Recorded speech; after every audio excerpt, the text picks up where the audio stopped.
mensen, vandaag ga ik op verzoek inkleuren met mijn Copic markers.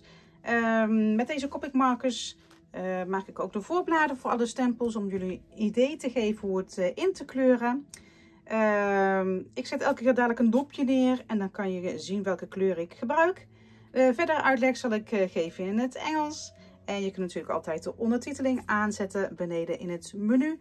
En dan kan je in iedere taal meelezen.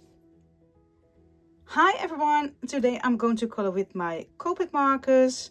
And I'm going to use this design from Guinea Pigs number 4. A stamp tool from Vase and Creative. Some marker paper. And Archival ink.